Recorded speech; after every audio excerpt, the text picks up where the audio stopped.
This is a tour of 12 top-notch books that I read over the last 12 years. What could possibly go wrong?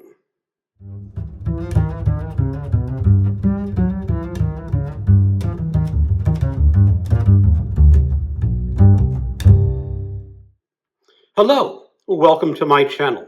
Another Bibliophile Reads. My name is Greg, and today I want to go over 12 top-notch books that I have read over the past 12 years. One book for every year.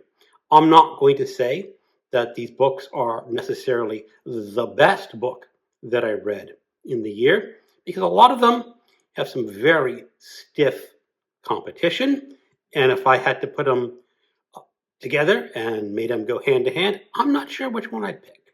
But I picked these because these are good books. These are top-notch novels and works of nonfiction that I think many people would enjoy reading.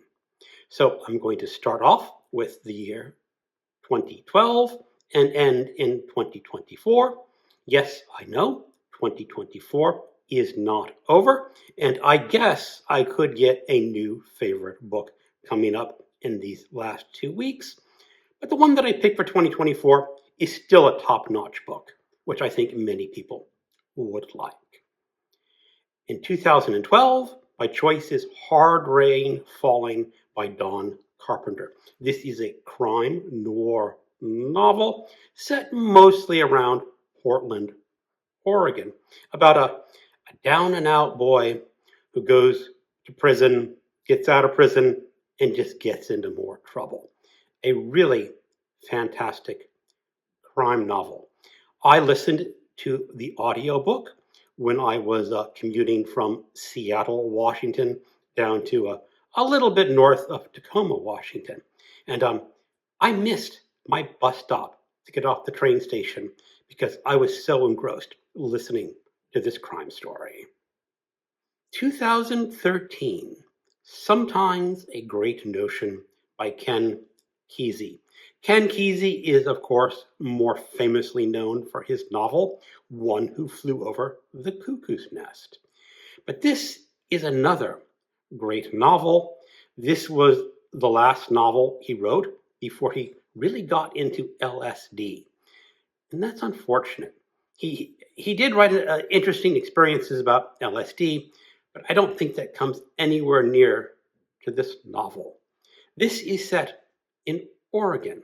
This is about a logging family trying to make their lives out of loggers. Now, if you do not know, logging is one of the most dangerous and hardest professions to make a living at. And he shows this family of loggers in such a brilliant light. Such a tragic story. There is one of the younger brothers who really just wanted to study college and university and become an intellectual. But what happens is he becomes a logger. Now, a lot of this story is very experimental style for his time. He will switch narrators. That is, Ken Kesey will switch narrators in the middle of a paragraph. Now, it's kind of hard to tell sometimes. I was also listening to the audiobook, but the audiobook narrator did that very well, and I could tell in that paragraph that suddenly the narration has changed. This novel was originally published in 1964, the year I was born, and it's a really good novel. 2014. I am going to cheat just a little bit, and I'm going to present more than one book. However, all these books are connected, and that is the biographies of LBJ by Robert A. Caro. Now, if you do not know Lyndon Baines Johnson, our American president, who ascended to the presidency after Kennedy was assassinated, he was I can't really describe him in polite terms. He was a hard nose. He got his way. And this is 4 biographies. The first biography is The Path to Power. The second, the means of ascent. The third, master of the Senate. And the fourth, the passage of power. Now, the first four books in this biography I did read in 2014. The fourth book I read a little bit later. I'm just including it here because it's kind of important to read all four biographies. It takes Kennedy up through his first term of presidency after Kennedy was assassinated. There should be a fifth book in this biography. However, I was talking to Steve Donahue in Boston, and it is Steve Donahue's opinion that Robert A. Caro will not live to finish this series of 5 biographies. But the first 4, they are truly astounding. There is a passage in the second book that is the means of ascent, where it's talking about, or Robert A. Caro was talking about, how LBJ pretty much stole the Senate election in Texas, and he's describing just how LBJ did it. There was a convenient voting location where 200 people showed up at the end of the day and voted alphabetically. How kind of those people. But that story of that election, absolutely riveting. I enjoyed all 4 books in this series of biographies. 2015, The Dying Grass by William T. Vollmann. This is part of his 7 Dreams series. It's not a true series. There is no connection between each book in the series, but what Vollmann is doing is showing a landscape of Europeans encountering the Native Americans. And the Native Americans always get the short end of the stick in these novels, as they have in history.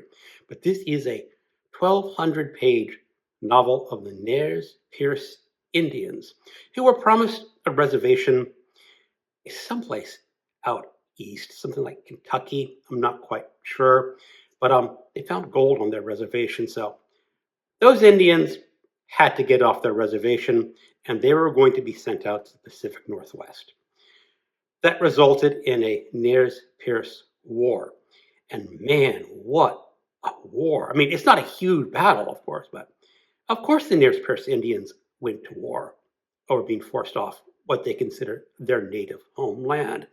And true to Vollmann, the heroes of this book are not the Caucasians, the heroes are not the Indians, the villains are not the Caucasians, and the villains are not the Indians, because there are good people and bad people on both sides, and William Vollmann is not scared to show you those. This novel also contains a very unique style of storytelling. I will let you pick it up and decide for yourself if that is something that you like, but when he goes into a character's mind, what other authors would call a stream of consciousness, he indents the line.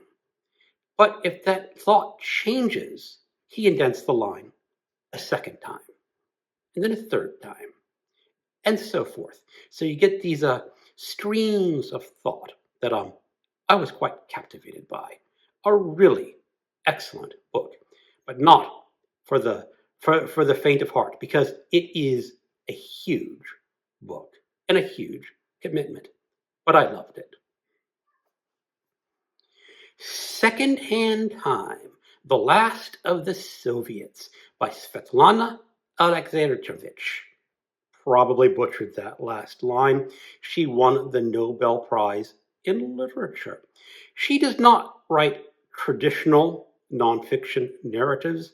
She interviews the people who lived the lives and then takes their voices and makes them into prose. So you're getting many different character voices in her stories. And this is when she was interviewing the Soviets after the fall of the Soviet Union. And oddly enough, many of the Soviets longed for their former Soviet Union because they were ill-equipped to deal with the new Russia. And I found this such a fascinating thing in 2015. I wonder if I reread it, if I would find it even more fascinating now, because the United States might be facing a similar story where what we once knew as our country is going to be drastically changing in the future. Excellent nonfiction. 2017, 4321 by Paul Auster. This is another 800-page novel, depending on which edition you have. And this is essentially 4 novels in one. The story starts off in New York City. It's the 50s or the 60s, somewhere around there. There is a Jewish businessman who owns a warehouse. And he hires his brother to help him run the warehouse. The brother is a ne'er-do-well, and the brother sets up an insurance scheme, and the brother is going to set the warehouse on fire. Now, this is where the stories diverge and becomes 4 different stories. In the first story, the brother succeeds in setting the warehouse on fire. The father, or I should say, the brother, knows who did it, but refuses to tell the authorities, so therefore forfeits his insurance and goes essentially bankrupt. In the second version, he does rat out his brother. Brother goes to jail, and he collects the insurance and becomes a highly successful businessman. In the third story, the father dies in the warehouse fire. In the fourth, the warehouse fire is prevented. Now, I keep calling this man the father because the main character is the son, and you explore the 4 different lives this son can have based on the outcomes of that warehouse fire. And wow, what drastically different lives he can live. One, he is the son of a wealthy Jewish businessman. Second, he is the son of a poor Jewish man. In the third, his father is dead. I honestly don't remember what happens in the fourth, but you get the point. And the stories are just fascinating. My favorite chapter is when the son, he is going out with a girl, and they decide to have sex on a particular day when there's an apartment free in New York City. And they go to this apartment. Unfortunately, the day they chose was 11/22/63. Not a good day to lose your virginity. But in any case, this book is fantastic, and not a huge spoiler, but the main character does not survive in all 4 of these books. So you may get to chapter 10, because there's 4 chapter 10s, and one of those chapter 10s is going to be blank, because in that chapter 10, he has already died. Pick up this book. It's great. 2018, The North Water by Ian McGuire.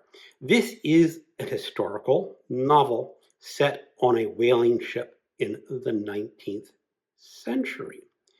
Unfortunately, also on this whaling ship is a serial killer. So not only do you get that historical feel among the ice, the horror of whaling, but also the horror of just humans killing humans. I really liked this one. 2666 by Roberto Bolano. This is another 800-page plus novel, depending on which edition you have. Although, again, this is really 5 intertwined novellas.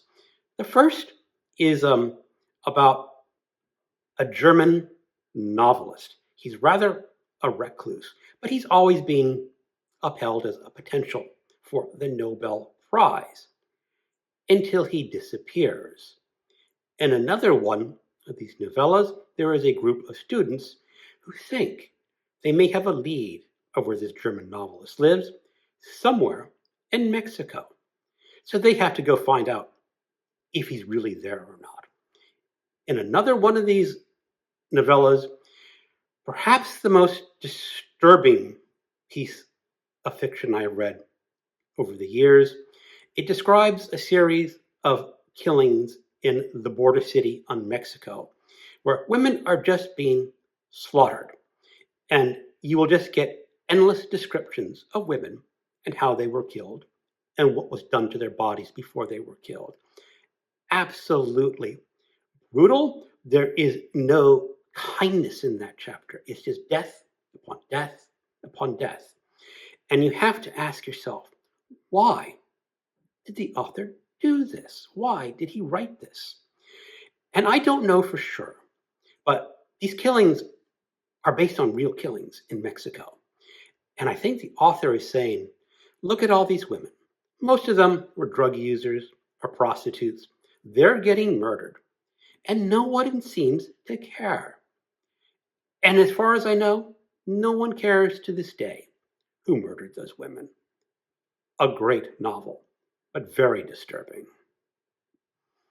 2020, Jerusalem by Alan Moore.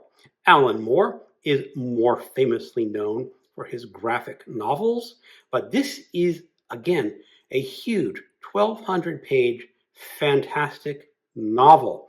It is very hard to describe. It's essentially a story of a young boy who choked on something when he was like 3 or 4 years old, and he is rushed off to the hospital and pronounced dead.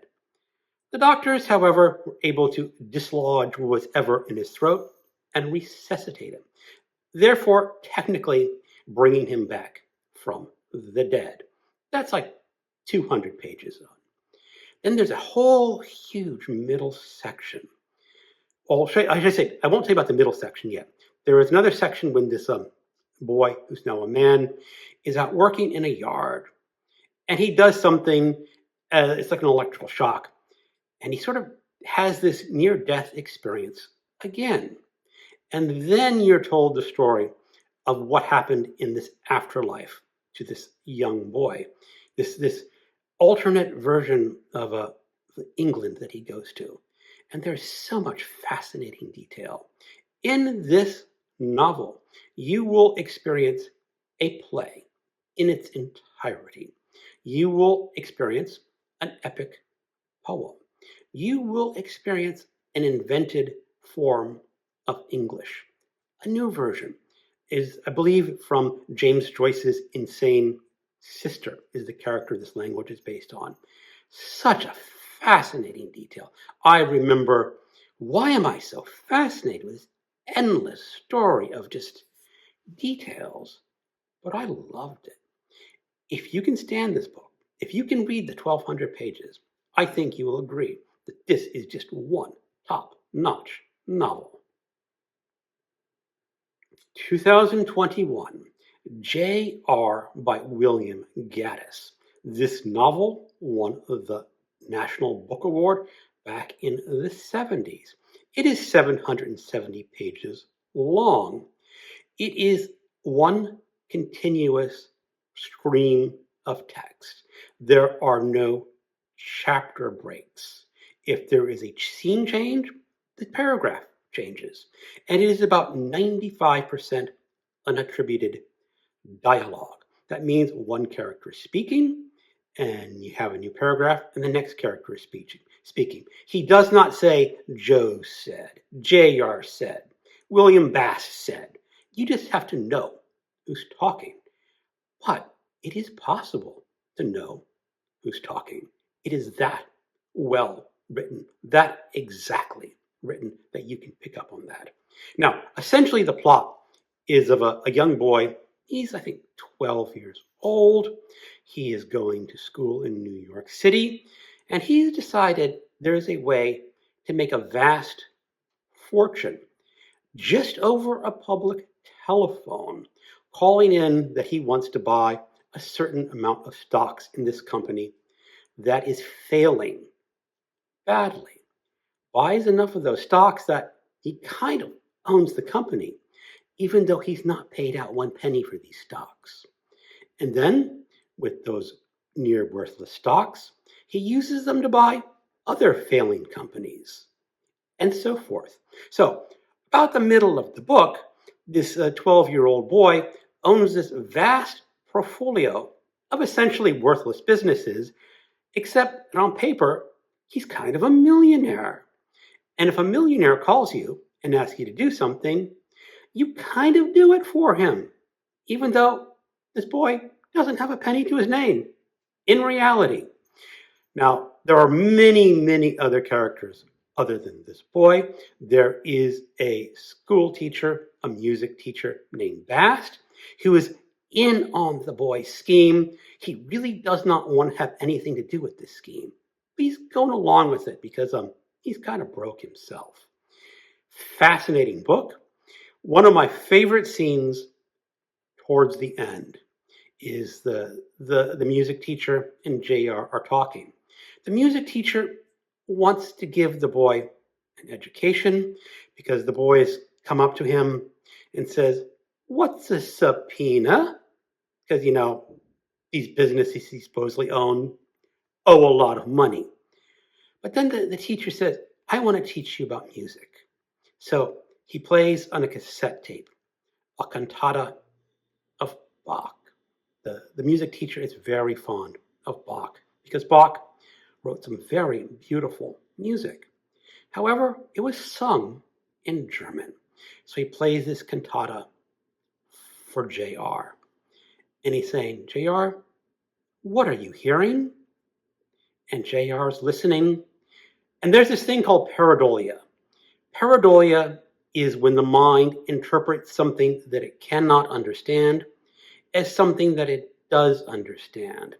I will provide a link to a music video. I think it's in Hindi, where the subtitles are not the actual subtitles of the video being sung, but what they sound like to an English person. And that's important because when JR is listening to this cantata sung in German, he is hearing the singer saying, "Up yours, up mine." And the school teacher just goes, "You've ruined it. Everything you touch is ruined." JR is a book I need to reread again real soon. 2022, True Grit by Charles Portis. This is just a classic and essential Western. There were 2 movie versions made of this book, but in my opinion, this book is too good to waste on a movie. Just my opinion, but it is the story of a 14-year-old girl who wants to hire essentially a gunslinger to go after the men who murdered her father.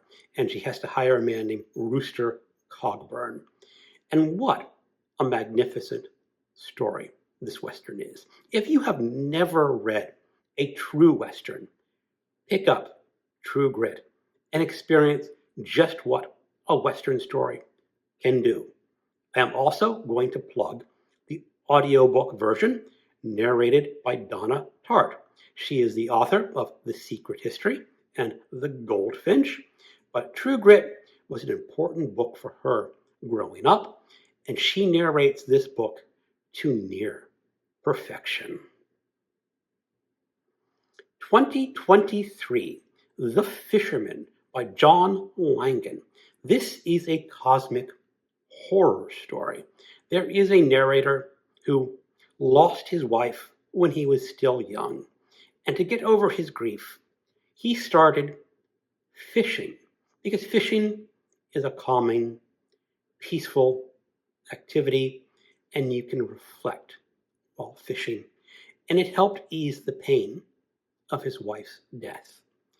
Much later in life, when I think he's like 50s, maybe early 60s, I can't remember, there is a colleague at the place where he worked, where the colleague's wife and son were killed in a tragic automobile accident. And this older man goes to the younger man and says, "Have you tried fishing to ease the pain of your grief. And the younger man agrees, and they become fishing buddies until the younger man learns of a mysterious place to fish where you might be able to catch something that could maybe return the dead to life. Now, if you're familiar with horror, if you're familiar with stories like The Monkey's Paw, you really ought to know that getting the dead ones, your loved dead ones, back from life is really not a good idea. But this works as a cosmic horror story because it has two elements. There's that element of grief. And most of us, even if we don't experience it personally, can understand how devastating the loss of a loved one can be, and then to meet the cosmic horrors of this Lovecraftian story. Great horror novel. 2024, The Maniac by Benjamín Labatut. This is a novel in 3 stories. The first story is of a German professor who essentially murders his mentally handicapped son. And the second, and the bulk of the story, is of Van Neumann. Van Neumann is a very brilliant physics professor.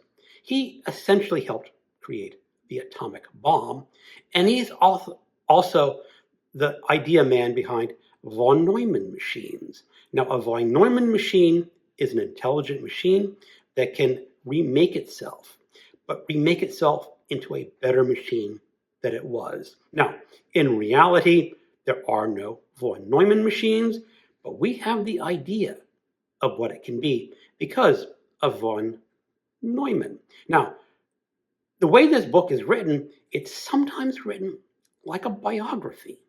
Like the Benjamín Labatut wanted to start off with a biography of von Neumann, but he turned it into a novel because the first story of the German professor who killed his son was one of von Neumann's professors. And then there's a third part of this book. It is about the game of Go. You will have to look that game up. It is very popular in China and Japan, where you're placing black stones and white stones on a board, a little bit like checkers or chess, the same idea, you're playing a game to win. But there was this idea, especially in the 90s, with the rise of chess computers, that no chess computer could ever learn to play Go. The people said that about chess at one time, that a computer could never beat a chess champion, but computers can beat chess champions. And this is the story of a Go computer beating the world's best Go players. So, in order to like this book, you kind of have to be interested in physics, the atomic bomb, and the game of Go, all sort of in this fictionalized biography format. Such a great book.